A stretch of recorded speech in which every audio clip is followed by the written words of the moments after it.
نحمده ونصلي على رسوله الكريم أما بعد فأعوذ بالله من الشيطان الرجيم بسم الله الرحمن الرحيم فاعف عنهم واستغفر لهم وشاورهم في الأمر فإذا عزمت فتوكل على الله إن الله يحب المتوكلين آمنت بالله صدق الله العظيم۔ محترم سامعین، استشارہ کے متعلق کل قرآن و سنت کی روشنی میں چند باتیں عرض کی تھیں۔ آج اسی سلسلہ کو انشاءاللہ اختتام تک پہنچائیں گے۔ استشارہ کا مطلب ہوتا ہے کسی اہم معاملہ میں مسلمان بھائی سے مشورہ طلب کرنا، اور مشورہ قرآن کریم میں اللہ تبارک و تعالیٰ کی طرف سے حکم بھی ہے، اور ہمارے پیارے نبی حضرت محمد مصطفیٰ صلی اللہ علیہ وسلم کی سنت بھی ہے۔ کل سبق کے آخر میں یہ بات ہو رہی تھی کہ مشورہ میں اگر اختلاف ہو جائے رائے کا، بعض احباب کی رائے کچھ ہو اور بعض احباب کی رائے کچھ ہو، تو اس سلسلے میں شریعت کا کیا حکم ہے۔ عرض کیا تھا کہ قرآن و سنت میں غور خوض کے بعد یہ بات سامنے آتی ہے کہ آراء کے اختلاف کی صورت میں امیر جماعت کو اس بات کا حق حاصل ہوگا کہ وہ کوئی بھی فیصلہ کر سکتا ہے۔ اکثریت کو بنیاد نہیں بنایا جا سکتا، یہ بڑا اہم مسئلہ ہے۔ عام طور پر دیکھا جاتا ہے کہ زیادہ احباب کا مشورہ جس چیز کی طرف ہو تو اس کو ترجیح دینے کی بات کی جاتی ہے، حالانکہ اسلام ہمیں یہ نہیں سکھاتا کہ اکثریت کی رائے کو دیکھتے ہوئے فیصلہ کیا جائے۔ اسلام یہ سکھاتا ہے کہ مشورہ سب سے لیا جائے، لیکن امیر جو ہے اس کو اختیار ہے کہ وہ اپنی بالغ نظری سے کسی بھی رائے کو اہمیت دے کر اس کے مطابق فیصلہ کر سکتا ہے، اگرچہ وہ کثرت کے مقابلے میں قلیل ہوں۔ یعنی امیر صاحب نے غور فکر کیا تو اس کو وہ مشورہ اچھا لگا جن کے دینے والے کم ہیں، جو مشورہ دینے والے کم ہیں۔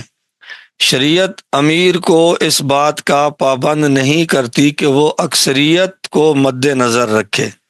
یہ تو جمہوریت کا نظام ہے نا، جو ہمارے ملک میں بھی ہے اور بہت ساری دنیا میں ہے۔ اس میں کثرت کو دیکھا جاتا ہے، اصحاب رائے اصحاب علم کو نہیں دیکھا جاتا۔ شریعت کا معیار اس حوالے سے یہ ہے کہ اہل علم جو مشورہ دیں، اہل علم جو حل نکالیں، اس کے مطابق فیصلہ ہو، نہ کہ محض کثرت کی بنیاد پر۔ تو بہت سارے مواقع ایسے بھی آئے کہ آپ صلی اللہ علیہ وسلم نے جن صحابہ کا مشورہ کثرت کے ساتھ، یعنی جن کی رائے تھی، اس پر بھی آپ نے عمل فرمایا، اور بارہا ایسا بھی ہوا کہ جو مشورہ دینے والے کم تھے آپ نے ان کو ترجیح دی۔ یعنی آپ قلت اور کثرت کو نہیں دیکھتے تھے، تو مشورہ ضرور لیتے تھے، بہت ساری چیزیں سامنے آ جاتی تھیں، لیکن آپ اپنی فہم و فراست کے ساتھ پھر بعض اوقات کم احباب والے جو مشورہ ہوتا اس کو بھی قبول فرماتے۔ اب مشورہ کے حوالے سے چند آداب اور شرعی احکام کا تذکرہ ہوگا۔ انسان کو زندگی میں بہت سارے امور ایسے پیش آتے ہیں جن میں وہ تذبذب کا شکار ہو جاتا ہے کہ اس کام کو کروں یا نہ کروں، دونوں پہلوؤں پر اس کی نظر ہوتی ہے۔ وہ سر دست یہ فیصلہ نہیں کر سکتا کہ ان حالات میں مجھے کیا کرنا چاہیے، کام کے کس رخ کو اختیار کرنے میں میرے لیے بھلائی اور ہدایت ہے۔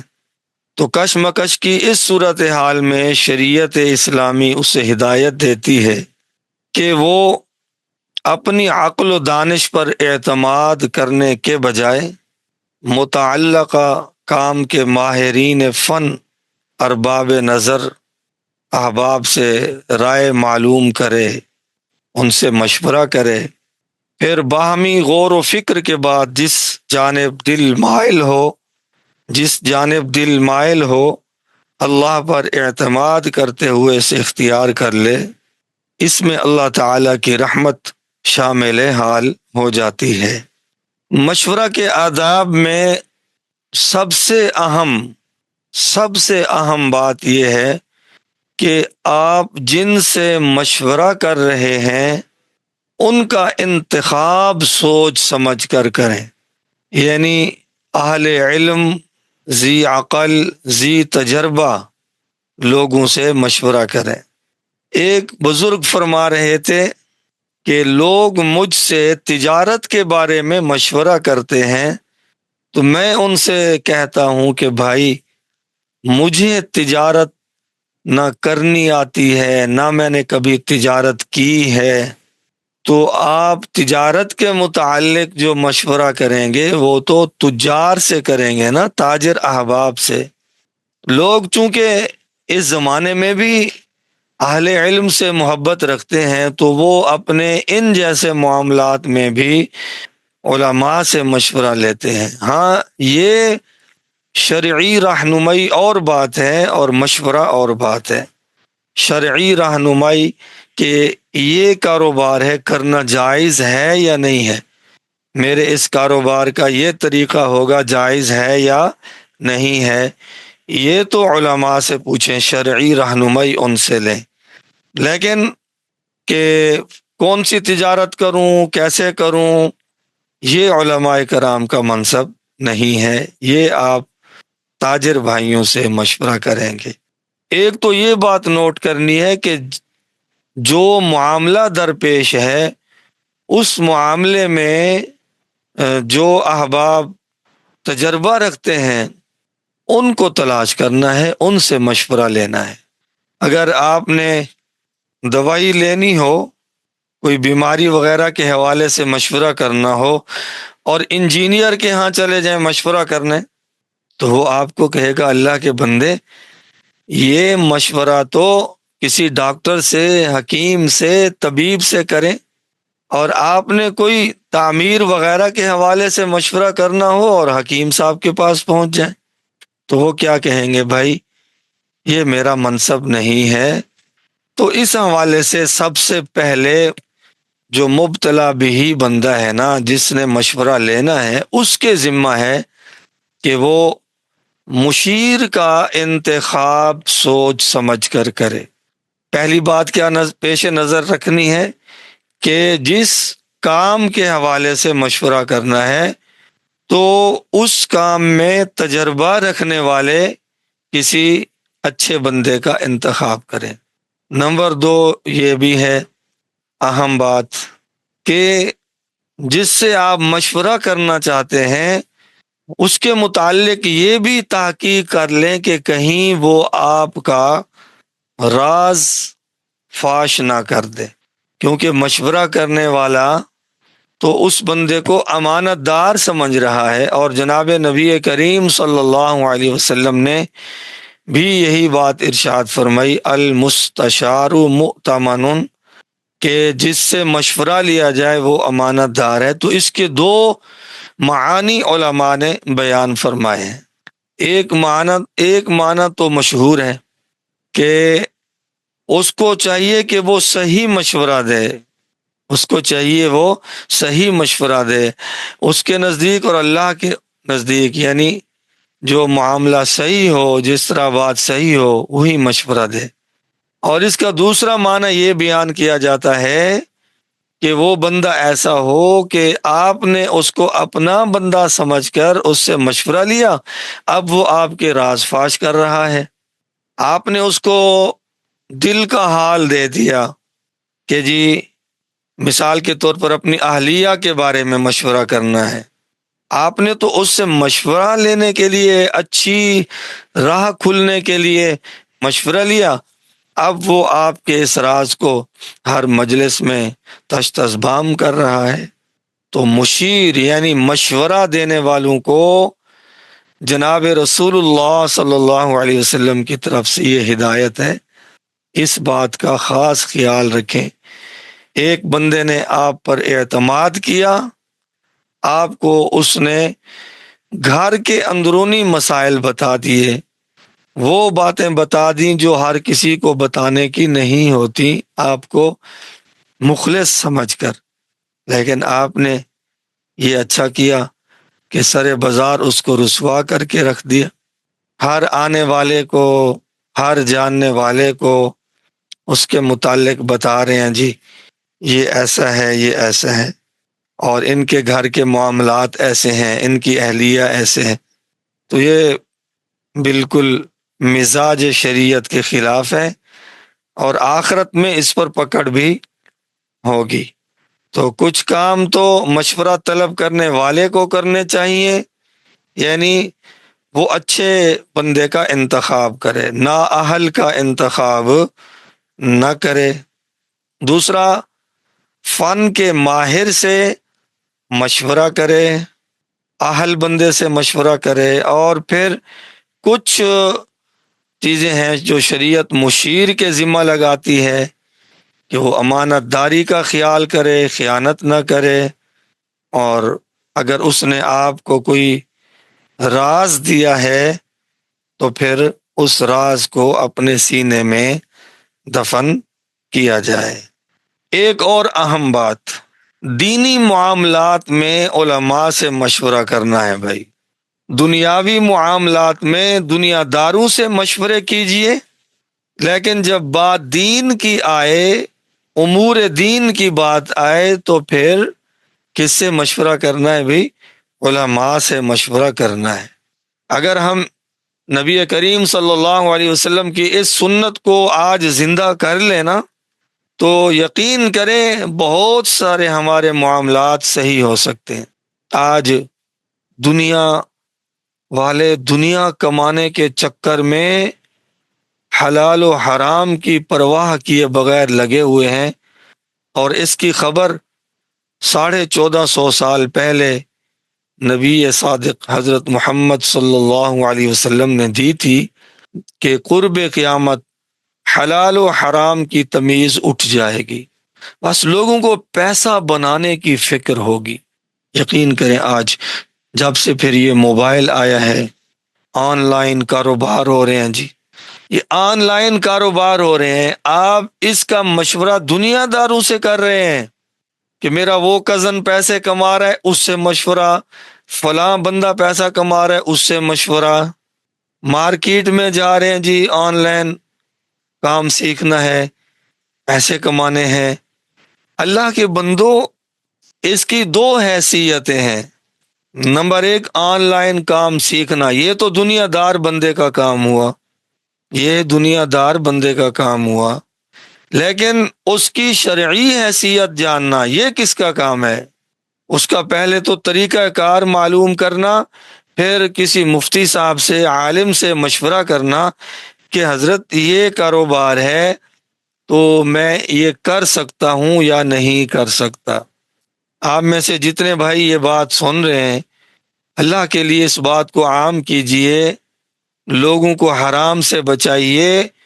آج کل 95-96% جو آن لائن پیسہ کمانے کا دھندا اور چکر چل رہا ہے، یہ شریعت کے خلاف ہے، شرائط شریعت کے خلاف ہے۔ تو اس کی وجہ کیا ہے؟ وہ مشورہ نہ کرنا، اس سنت پر عمل نہ کرنا، کیونکہ جب پیسے انسان کو نظر آتے ہیں نا تو انسان بھول جاتا ہے حلال و حرام کو، پھر لپکتا ہے پیسوں کی طرف۔ جبکہ ایک کامل مسلمان جو ہوتا ہے نا، وہ کہتا ہے میں بھوکا رہ لوں گا، پیاسا رہ لوں گا، دنیا میں غربت والی زندگی گزار جاؤں گا، لیکن اپنے گھر حرام نہیں لے کر آؤں گا۔ تو یہ مشورہ نہ ہونے کی وجہ ہے مشورہ والی سنت پر عمل نہ ہونے کی وجہ سے ہمارے نوجوان حرام میں مبتلا ہو رہے ہیں۔ تو بھائی دنیاوی معاملات میں اہل دنیا سے مشورہ لیں، مکان بنانا ہے اہل دنیا سے مشورہ لیں، دکان بنانی ہے اہل دنیا سے مشورہ لیں، باغ لگانا ہے اہل دنیا سے مشورہ لیں، ڈیزائن ہے اہل دنیا سے مشورہ لیں، کپڑا لینا ہے اہل دنیا سے مشورہ لیں، فرنیچر لینا ہے اہل دنیا سے مشورہ لیں، اور بھی جتنے دنیاوی دھندے ہیں تو یہ اہل دنیا سے آپ مشورہ لیں۔ لیکن جب بات آئے نا دین کی تو اہل دین یعنی علماء، معتبر علماء سے مشورہ لینا ضروری ہے۔ تو جب دینی معاملہ ہو تو اہل دین سے مشورہ کرنا ہے بھائی۔ کتنے مواقع ہیں جب ہم مشورہ نہیں کرتے، مثال کے طور پر یہ نکاح شادی کا موقع آتا ہے تو نکاح ایک شرعی کام ہے کہ نہیں ہے؟ ہم ہر خطبہ میں، نکاح کے خطبہ میں سنتے ہیں ان نکاح من سنتی، کہ نکاح کرنا نبی کریم صلی اللہ علیہ وسلم کی سنت ہے۔ تو اس کا مطلب ہوا کہ یہ شادی ایک سنت عمل ہے، یہ ایک عبادت ہے۔ تو جس طرح قربانی کے مسائل ہم علماء سے پوچھ لیتے ہیں، زکوٰۃ کے مسائل پوچھ لیتے ہیں، تو شادی کا جب موقع آتا ہے تو کسی عالم کے پاس کیوں نہیں جاتے کہ جناب اللہ تعالیٰ نے رحمت فرمائی، میں اپنے بیٹے یا بیٹی کی شادی کر رہا ہوں، تو آپ مجھے مشورہ دیں اس کا سنت طریقہ کیا ہوگا۔ تو وہ عالم آپ کو ایسا اچھا مشورہ دیں گے کہ اس سے آپ کی دنیا بھی بچے گی اور آخرت بھی بچے گی۔ اسی طرح غمی کا موقع آتا ہے، ہم دیکھتے ہیں کہ غمی کے مواقع پر بہت ساری باتیں شریعت کے خلاف ہو رہی ہوتی ہیں، تو اس سلسلے میں بھی علماء سے رہنمائی لینا بہت ضروری ہے بھائی۔ خلاصہ کیا نکل آیا کہ جو خالصتاً دنیاوی معاملات ہیں اس میں اہل دنیا سے مشورہ کریں گے، کوئی اس میں ممانعت والی بات نہیں ہے۔ جب یہ شعبہ ہی دنیا کا ہے تو اہل دنیا سے مشورہ کریں گے۔ ہاں جب معاملہ دین کا آئے گا تو پھر اہل دین سے مشورہ لیں گے۔ اور پھر یہاں پر ایک اور بات بھی عرض کر دوں کہ آپ اپنی مسجد کے امام صاحب سے مشورہ کریں، اور اگر وہ عالم ہے تو ٹھیک ہے، نہیں تو آپ ان سے پوچھیں کہ کسی عالم کا آپ مجھے بتائیں میں ان سے مشورہ کروں۔ یہ گوگل پر مشورہ کرنا، یوٹیوب پر مشورہ کرنا، یہ کیا بات ہوئی بھی؟ ہمارے لیے آج کل مفتی تو یہی گوگل بن گیا، یوٹیوب مفتی بن گئی، وہاں پر آپ لوگوں سے مشورے لے رہے ہیں، آن لائن مشورے لے رہے ہیں۔ تو خوب احتیاط کی ضرورت ہے۔ آج کل دین کے نام پر بہت سارے راہبر کی شکل میں بیٹھے ہوئے، تو خوب احتیاط کے ساتھ بھائی یہ کام کرنا ہے۔ وہ صالح، کامیاب اور پرامن زندگی گزارنے کے لیے مشورے کا نظام اپنانا بہت ضروری ہے بھائی۔ مشورے میں خیر ہے، مشورے میں برکت ہے، مشورے میں عروج ہے، مشورے میں ترقی ہے، اور مشورہ نزول رحمت کا ذریعہ ہے۔ اس میں نقصان اور شرمندگی کا پہلو نہیں ہوتا۔ جناب رسول اللہ صلی اللہ علیہ وسلم نے ارشاد فرمایا ما شقا عبد بمشورۃ، فرمایا کوئی انسان مشورہ سے کبھی ناکام اور نامراد نہیں ہوتا۔ وما سعید باستغناء رأی، اور نہ ہی مشورہ ترک کر کے کبھی کوئی بھلائی حاصل کر سکتا ہے۔ کتنی پیاری حدیث ہے بھائی۔ فرمایا کہ کامیابی مشورہ کے بغیر حاصل نہیں کی جا سکتی، اور مشورہ آپ کو کبھی ناکام نہیں کر سکتا۔ اسی طرح آپ صلی اللہ علیہ وسلم کا ارشاد ہے المشورۃ حصن من الندامۃ، فرمایا مشورہ شرمندگی سے بچاؤ کا قلعہ ہے۔ مشورہ شرمندگی سے بچاؤ کا قلعہ ہے اور ملامت سے مامون رہنے کا ذریعہ ہے۔ اس میں حکمت یہ ہے کہ جب انسان اپنی رائے پر عمل کر کے کوئی کام کرتا ہے اور اس میں ناکامی ہو جاتی ہے تو بہت ساری زبانیں لان تان کرنے لگ جاتی ہیں، اور بندے کہتے ہیں یار آپ کسی سے مشورہ تو کر لیتے، آپ نے اتنا بڑا کام کیا تو کم از کم مشورہ ہی کر لیتے۔ تو ہر کوئی ملامت کرتا ہے کہ دیکھو نہ کسی سے پوچھا ہے نہ مشورہ کیا ہے۔ جیسے آج کل نا موبائل پر وہ میسج آ گیا جی اتنے پیسے بھیج دو تو ہم آپ کو 20,000 بھیجنے والے ہیں، آپ کا 5 لاکھ کا انعام نکلا ہے۔ اب یہ نہ کسی سے مشورہ کرتا ہے، 5 لاکھ کے لالچ میں کسی کو بتاتا بھی نہیں ہے کہ اگر بتاؤں گا تو کہیں میرے 5 لاکھ ادھر ادھر نہ ہو جائیں، بھاگا چلا جاتا ہے، 2,000 دے کے آ جاتا ہے۔ پھر بعد میں جب پتہ چلتا ہے کہ وہ تو آپ کے ضائع ہو گئے تو پھر پریشان ہوتا ہے۔ تو ملامت ہوئی ہے نا اس کو۔ تو اگر یہ جاننے والوں سے مشورہ کر لیتا کہ بھائی اس طرح 5 لاکھ کا میسج آیا ہوا ہے تو کیا خیال ہے پیسے بھیجنے چاہیے یا نہیں بھیجنے چاہیے، تو ذی عقل انہیں پھر مشورہ دیتے کہ نہیں بھائی یہ تو فراڈ ہے، غلط کام ہے، دھوکہ ہے، تو اس کے پیسے بچ جاتے نا۔ تو بہرحال یہ ملامت یعنی جو بندہ اپنی رائے پر عمل کرتا ہے، کسی سے مشورہ نہیں لیتا، تو اس کو پھر ملامت کا نشانہ بننا پڑتا ہے۔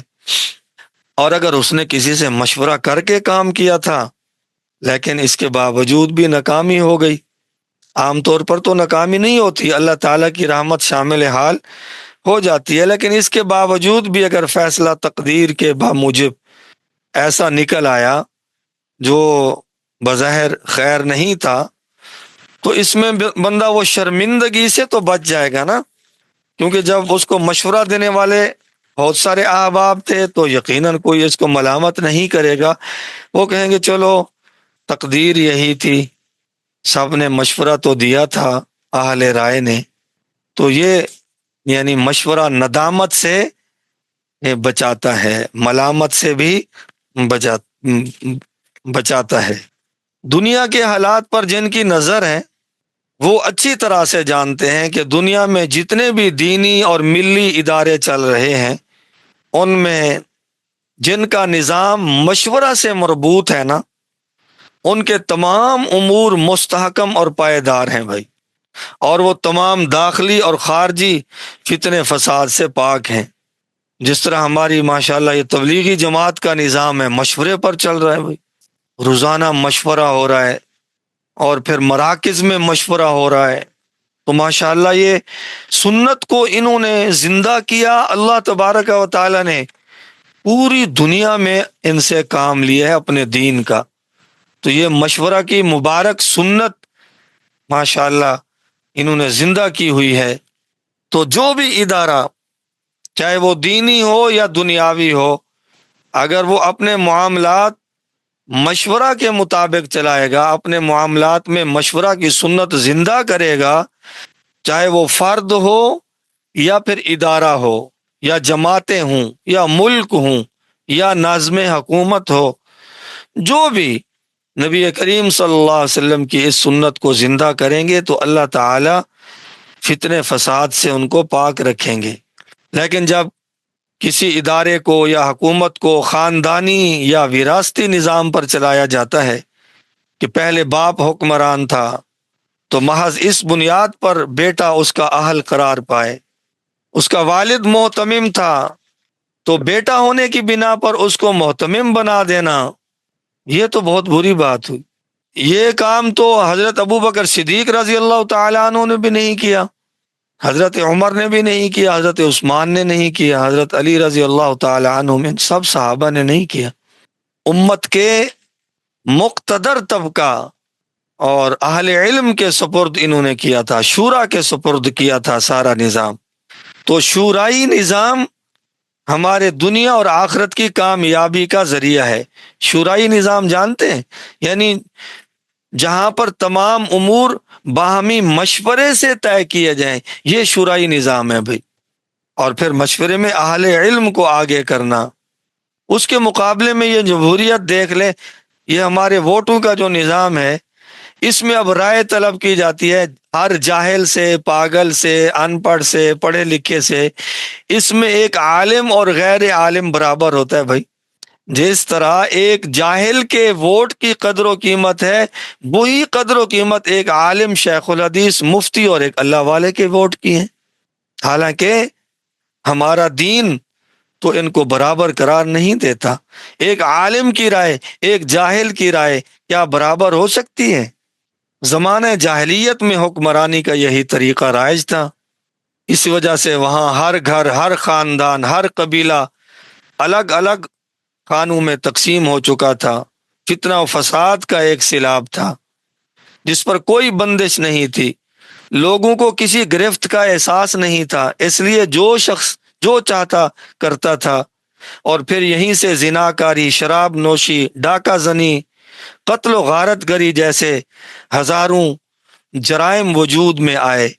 اسلام نے اس طریقہ کو مٹا کر مشورے کا پاکیزہ نظام قائم فرمایا۔ مختلف نوعیت سے مشورہ کی اہمیت بیان کی گئی، بلکہ مشورہ کو مسلمانوں کا خاص وصف قرار دیا گیا۔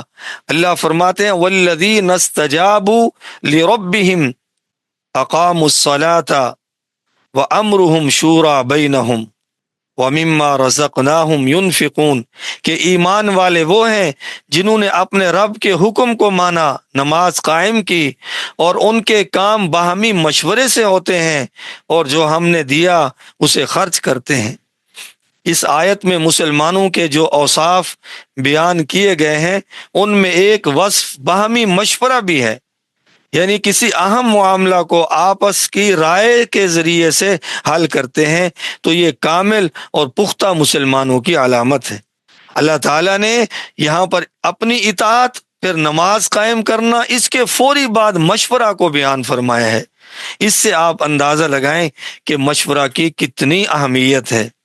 چنانچہ یہی وجہ ہے کہ نبی کریم صلی اللہ علیہ وسلم نے اور آپ کے صحابہ نے، خلفائے راشدین نے مشورہ کو اپنے اوپر لازم کر لیا تھا۔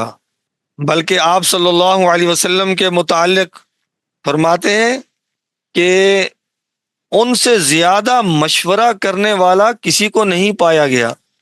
آپ ہر قابل غور معاملہ میں اپنے صحابہ سے مشورہ فرمایا کرتے تھے، اور مشورہ کر کے ہی کوئی فیصلہ فرماتے۔ بدر کی لڑائی میں آپ نے مشورہ فرمایا، اسیران جنگ بدر کے بارے میں مشورہ فرمایا، احد کے بارے میں مشورہ فرمایا، یعنی تمام اہم امور میں آپ صلی اللہ علیہ وسلم نے حضرات صحابہ کو مشورے میں شریک فرمایا تھا۔ دینی امور کے علاوہ معاشی، معاشرتی، سماجی، انفرادی اور اجتماعی زندگی میں پیش آنے والے معاملات میں بھی مشورہ کو اپنائیں بھائی۔ جہاں شریعت عقل و عادت کے اعتبار سے کوئی جانب متعین ہو اور نہ ہی اس کا نافع ہونا یقینی ہو، امور طبیعہ جیسے بھوک پیاس کے وقت روٹی کھانا، پانی پینا، اس میں مشورہ کرنے کی ضرورت نہیں ہے کہ مجھے بھوک لگی ہے، کھانا کھاؤں یا نہ کھاؤں۔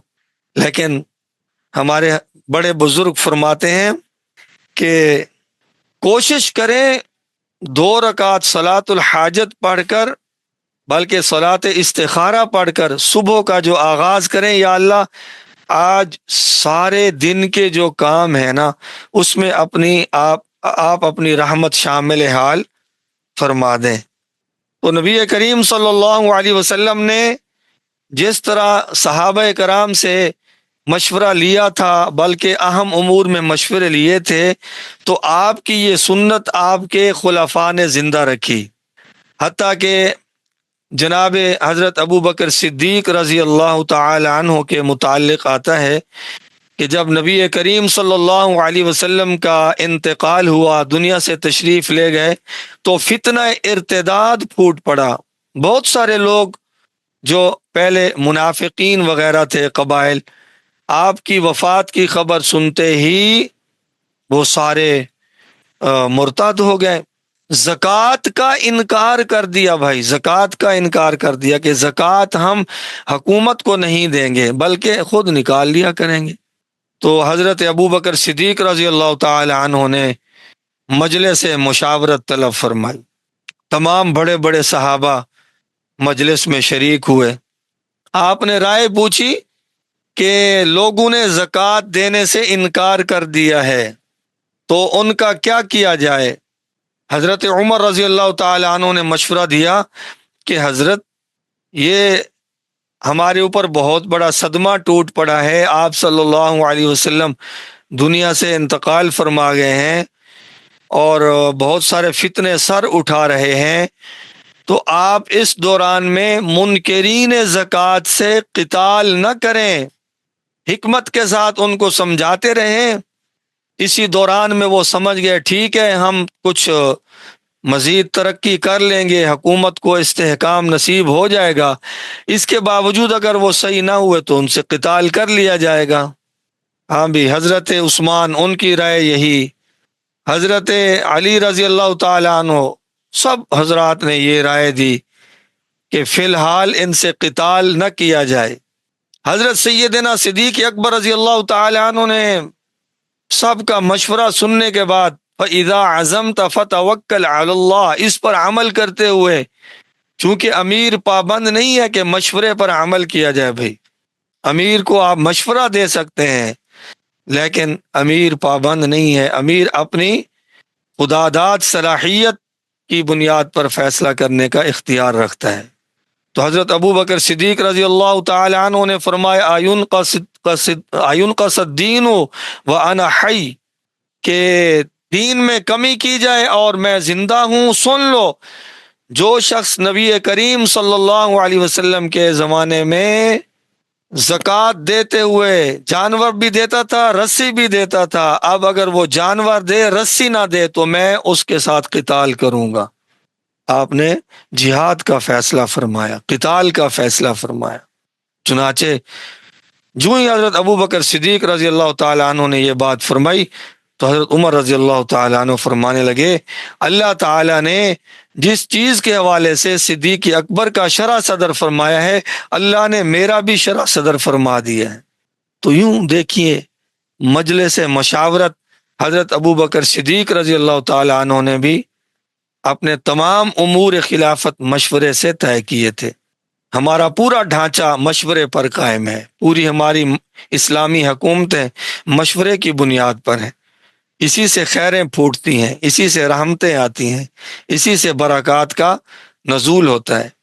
ایک اور اہم بات بھائی، مشورہ لینے والا آپ سے مشورہ لے، اس نے سنت پر عمل کیا، آپ سے مشورہ لیا، لیکن یہ ضروری نہیں ہے کہ آپ کے مشورے پر عمل بھی ہو۔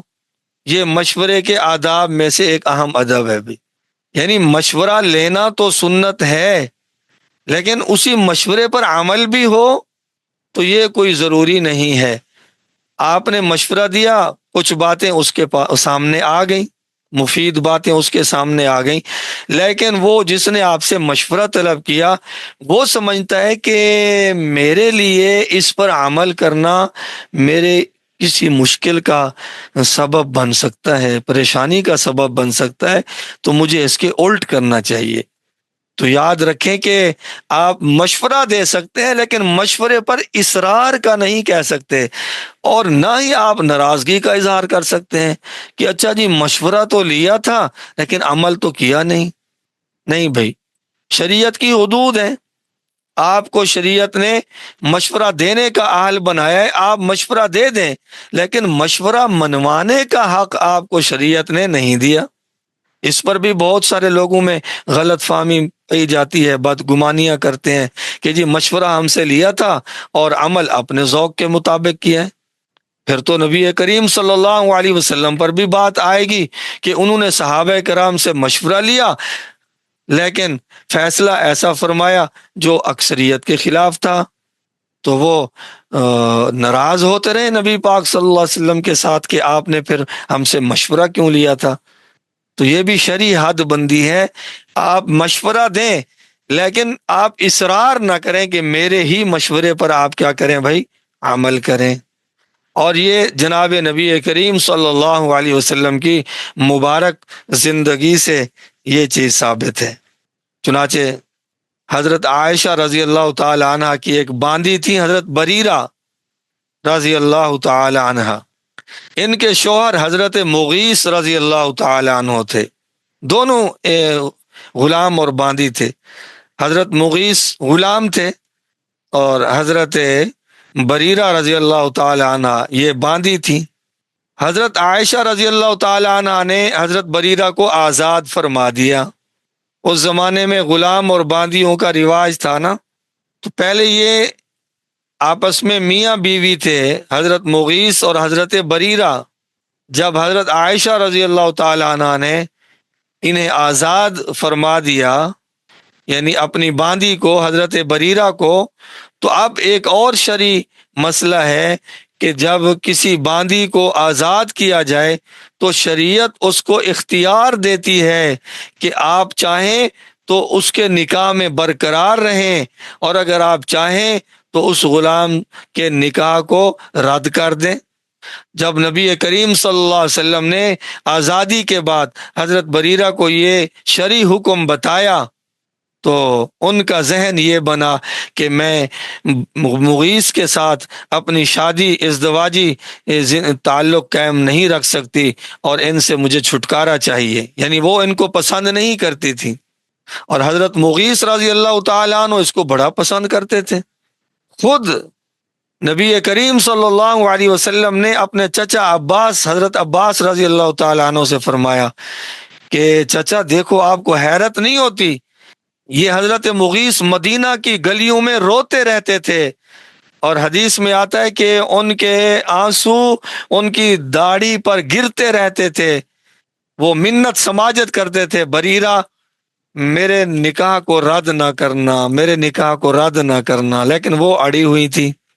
تو نبی پاک صلی اللہ علیہ وسلم نے فرمایا، اے چچا عباس، آپ کو حیرت نہیں ہوتی کہ مغیث کو اتنی محبت ہے، گلیوں میں روتا پھرتا ہے، اور بریرہ کو اتنی نفرت ہے کہ وہ اس کی بات ہی نہیں سننا چاہتی، حتیٰ کہ پھر یہ حضرت مغیث نبی کریم صلی اللہ علیہ وسلم کی خدمت میں آئے اور عرض کیا، یا رسول اللہ آپ میری سفارش کر دیں، وہ میرے نکاح کو رد نہ کرے۔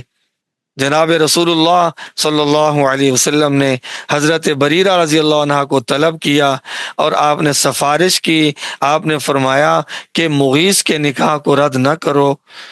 حضرت بریرہ بڑی سمجھدار تھیں، صحابیہ تھیں، اگرچہ باندی تھی، لیکن حضرت عائشہ کے گھر میں رہ کر انہوں نے کتنی دینی تربیت پائی، کتنی عقل والی بات کی۔ کہنے لگی، یا رسول اللہ یہ آپ کا حکم ہے یا آپ کا مشورہ ہے؟ اگر آپ کا حکم ہے کہ مغیث کے نکاح کو میں رد نہ کروں تو میں آپ کے حکم کو ٹالنے کی طاقت نہیں رکھتی، میں باوجود کہ اس کو پسند نہیں کرتی تب بھی اگر آپ کا حکم آتا ہے تو میں اپنی خواہش کو رد کرنے کے لیے تیار ہوں، اور میں اس کے نکاح میں رہنے کے لیے پھر تیار۔ تو آپ صلی اللہ علیہ وسلم نے فرمایا، یہ میرا حکم نہیں ہے، یہ میرا مشورہ ہے۔ حکم میں کیسے دے سکتا ہوں جب اللہ آپ کو اختیار دے رہے ہیں؟ حکم تو نہیں دے سکتا، مشورہ دے سکتا ہوں، یہ میرا مشورہ ہے۔ تو حضرت بریرہ رضی اللہ تعالیٰ عنہ نے عرض کیا، یا رسول اللہ پھر مجھے معذور تصور فرمائیں، میں اس کے ساتھ نہیں رہ سکتی۔ چنانچہ پھر انہوں نے اپنا آزادی کا جو حق تھا وہ استعمال فرمایا، رد نکاح کا حق استعمال کیا اور حضرت مغیث کے نکاح کو رد کر دیا۔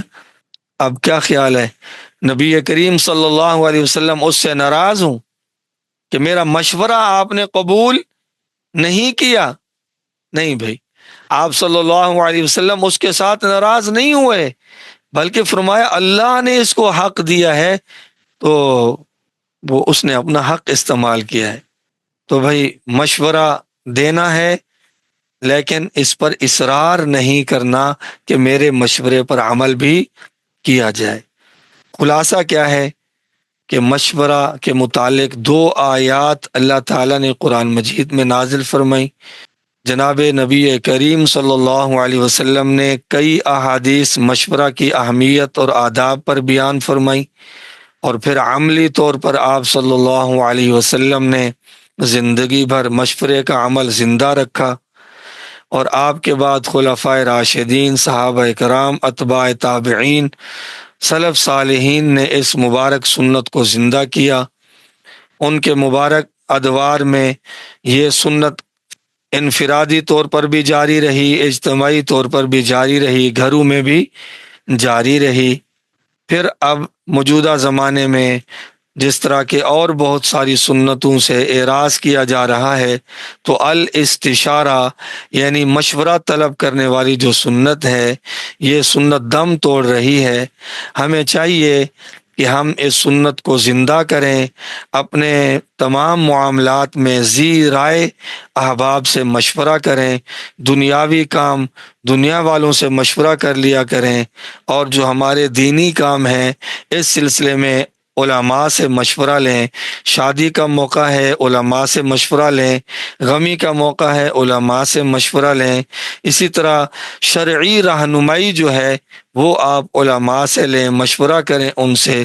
اگر آپ نے اس سنت کو لازم پکڑ لیا، علماء کے ساتھ مشاورت اور عقل مند لوگوں سے مشاورت، تو انشاءاللہ تعالی آپ کی زندگی ندامت سے پاک ہوگی، ملامت سے پاک ہوگی۔ اللہ تعالی ہم سب کو عمل کی توفیق عطا فرمائے۔ کسی بھائی نے سوال کرنا ہو تو ہمارے پاس 5 منٹ ہیں، سوال کر سکتے ہیں الاستشارہ کے متعلق۔ السلام علیکم۔ وعلیکم السلام ورحمۃ اللہ۔ میرا سوال یہ ہے کہ ہم مشورہ صاحب جو ثروت ہو اور جس سے مشورہ کیا جائے اس کی بصیرت وغیرہ کو دیکھ کے پھر مشورہ کیا جائے۔ بسا اوقات ایسا ہوتا ہے کہ ہم مشورہ کر لیتے ہیں لیکن بعد میں پتہ چلتا ہے کہ یہ اس قابل نہیں تھا کہ اس سے مشورہ کیا جائے، تو اس کا کس طریقے سے ازالہ کیا جا سکتا ہے؟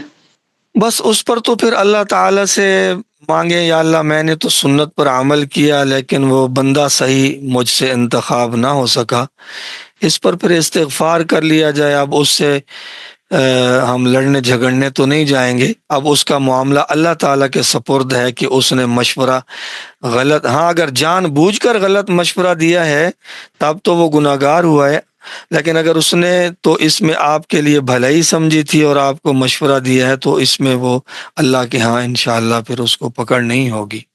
جزاک اللہ۔ میرا سوال نکاح کے حوالے سے تھا کہ نکاح کے لیے جیسے مشورہ کیا جاتا ہے، آپ نے کہا کہ مشورہ کرنا چاہیے، لیکن بعض اوقات ایسا ہوتا ہے کہ نکاح کے بعد جو مشکلات پیش آتی ہیں اور فیملی میں کچھ نکاح بریک کی سچویشن ہو جاتی ہے، تو اس صورتحال میں جو ہے وہ آپ کیا تجویز کریں گے کہ کس سے مشورہ کرنا چاہیے؟ صاحب دین سے، صاحب علم سے، وکیل سے؟ کیا صورتحال ہونی چاہیے اس میں؟ اچھا، اس سلسلے میں ایک بات یہ ہے کہ جو خواتین ہماری بہنیں ہیں نا، وہ میسج کے ذریعے سے سوال کر لیا کریں، ایک ادب یہ ہے۔ دوسری بات جو آپ کی ہے اس کا حل قرآن مجید میں اللہ تعالیٰ نے بیان فرمایا ہے۔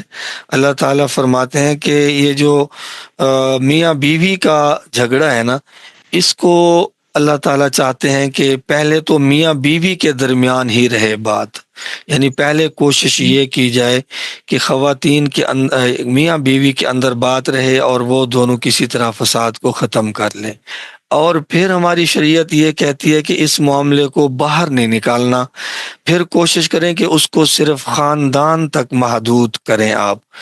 اللہ تعالیٰ نے اس کا طریقہ یہ بتایا ہے کہ ایک بندہ لڑکے والے خاندان سے جو صحیح سمجھدار بندہ ہو اور ایک بندہ خاتون کے خاندان سے، اللہ تعالیٰ پھر اس میں یہ فرماتے ہیں کہ اگر ان دونوں کا ارادہ صلح کرانے کا ہوگا تو پھر میں بھی دونوں طرف سے دل نرم کر دوں گا۔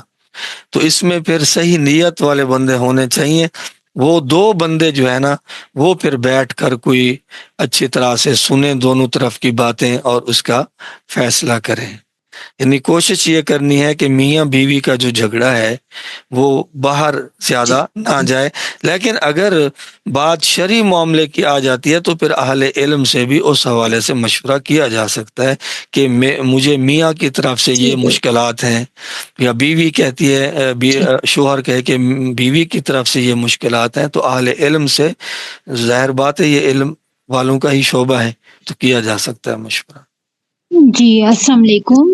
وعلیکم السلام ورحمۃ اللہ. جی مولانا صاحب، میرا آپ سے سوال ہے کہ اگر ایک مشورہ کر رہے ہیں ہم کسی سے، تو وہ دوسرا اسی مشورے پر آگے اپنا عمل کرتا رہے، دوسرے کا مشورہ نہیں آگے بڑھانے دیں، تو یہ بھی غلط بات ہے.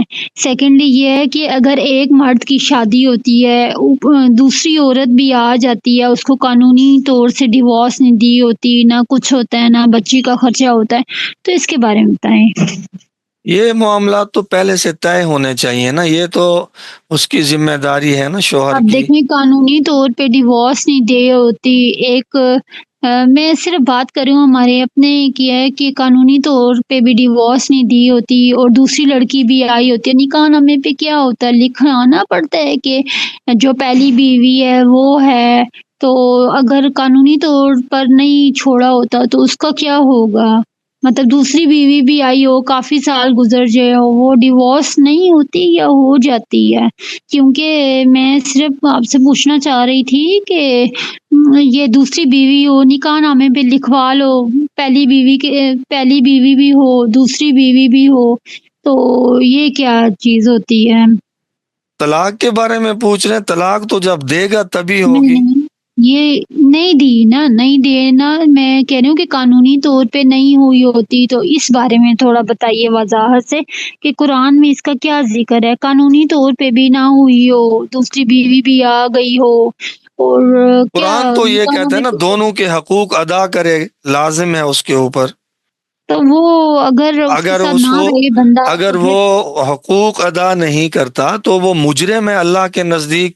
حدیث میں آتا ہے کہ جس نے 2 شادیاں کی ہیں، جی اگر وہ کسی ایک کا حق ادا نہیں کرتا تو قیامت والے دن فالج زدہ آئے گا دربار اللہ کے دربار جی میں، جی دوسروں کو دکھتا ہوا آئے گا لیکن کہ قانونی طور پہ لکھوایا بھی نہ ہو، ڈیورس بھی نہ دی ہو، تو لیکن اوپر سے دوسری بیوی آ جائے، یہ نکاح نامے پہ لکھوانا پڑتا ہے کہ یہ اگر کوئی ایک لکھوا بیوی ہے یہ دوسری نکاح بیوی نامہ ہے، تو یہ تو سرٹیفکیٹ بھی نہیں لیے ہوں تو پھر کیا ہو؟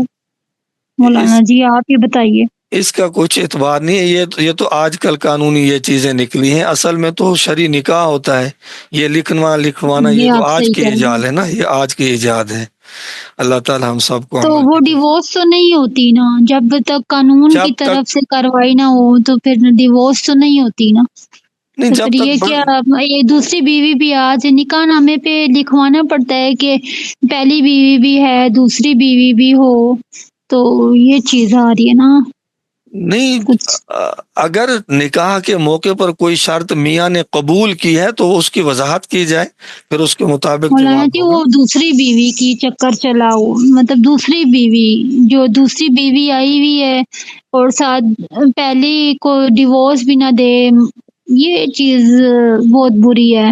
ساتھ یہ ہے کہ آپ نے جو کہا ہے قیامت کے روز وہ تو اللہ بہتر سمجھتے ہیں، تو اللہ جانے یا ان کے سب جانے جو دوسری شادیاں کرتے ہیں، لیکن یہ چیز حرام ہے. جب تک بیوی فوت نہ ہوگی ہو، یا آج کل تو پتہ ہے لڑکے کیسے ہوتے ہیں، لڑکیاں کیسی ہوتی ہیں، نہیں، ایک سے نکاح لے تو کے حرام نہیں ہے نا، دو. نکاح تو بندہ 4 کر سکتا ہے، البتہ جی عدل شرط ہے، کیوں عدل مولانا کرنا. جی، وہ بھی کسی حدود تک کر سکتا ہے، نہیں، وہ ہر میں کسی کہہ کے رہا ہوں لیے نا، تو نہیں ہے نا. میں عرض کر رہا ہوں کہ وہ ہر عدل کوئی شرط 4 ہے نا. شادیاں کر رہا ہے، کسی کو پیسہ چاہیے، کسی اس پر کو کیا، انشاءاللہ پھر لیکن اللہ تعالیٰ نے تو یہ نہیں کیا ہوا نا جی کہ اس جی پر انشاءاللہ کریں گے مستقل انشاءاللہ مجھے سلسلہ بتائیے گا. چلائیں گے اور یہ انشاءاللہ. مولانا جی پیپر ورک بھی نہ ہوا ہو تو ڈیورس بھی نہ ہوئی ہو، ایک لڑکی جو ہے دوسری شادی بھی ہوئی ہو، قانونی کارروائی نہ ہوئی ہو، تو یہ بھی تو غلط ہے نا مولانا جی. تو اب قرآن میں ہم تو شکر ہے ایک شادی میں ہی انسان خوش رہے، لیکن دس از بیڈ فار دیٹ. یہ مولانا جی میں آپ سے آپ نے بتانا ہے. ٹھیک ہے, تھینک یو. السلام علیکم.